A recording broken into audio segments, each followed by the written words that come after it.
Welcome back to the channel, dear seekers. It's wonderful to have you here again. Today we are going to explore a topic that lies at the very heart of true wisdom and authentic spiritual practice. It's not about rituals or doctrine. It's not about beliefs handed down without question.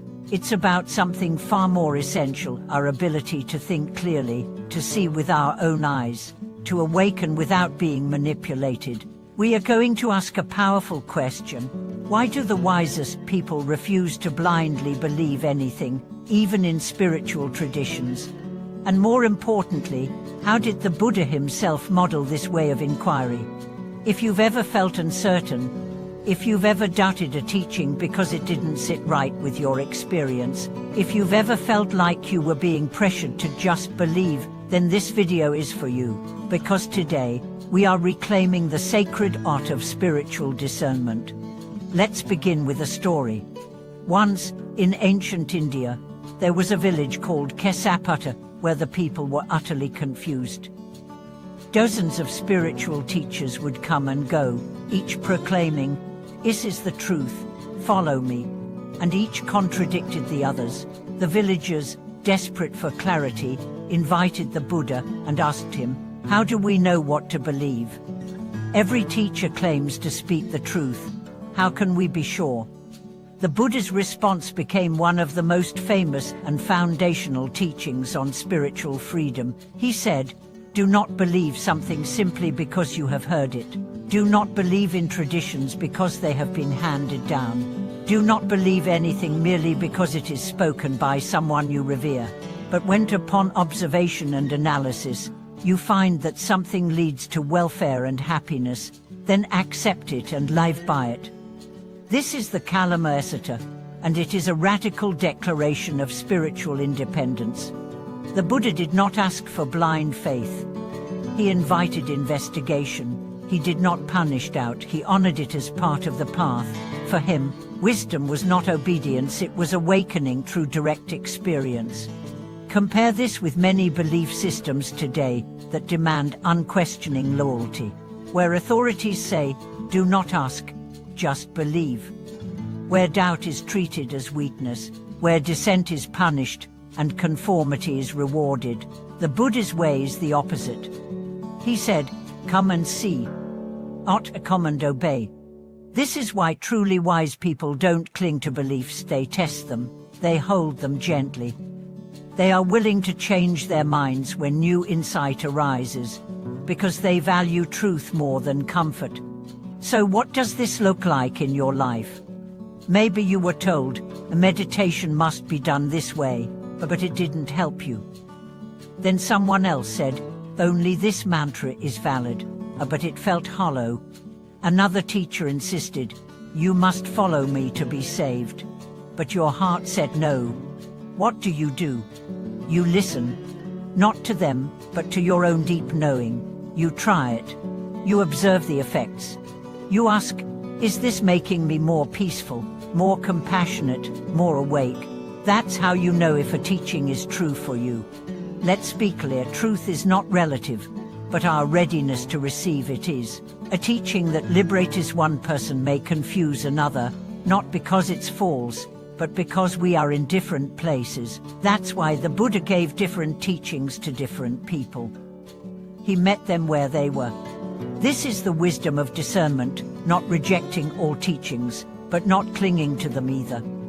Testing them, living them, seeing for yourself. A young monk once asked his teacher, how do I know if my practice is real? The teacher smiled and said, look at how you treat others. Look at how you react when things don't go your way. That's your real test, not your beliefs, but your behavior. This is the essence of the Buddha's path. Belief is a beginning, but it must become embodied. Faith is a seed, but it must be watered with experience. Otherwise, we become parrots, repeating words we don't understand. So how do we train in this kind of wisdom? First, by slowing down. Don't rush to accept or reject. Pause, sit with a teaching, let it move through you. Ask yourself, does this resonate with truth?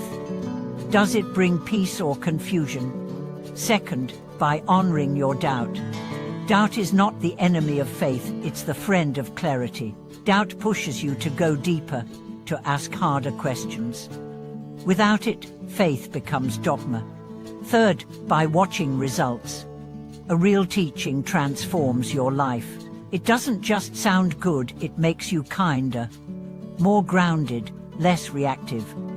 If a teaching makes you arrogant, fearful, or dependent, it's probably not leading to freedom. Fourth, by cultivating inner silence. So much of our confusion comes from outer noise. Everyone has an opinion, but truth whispers. It's quiet. You must become quiet to hear it.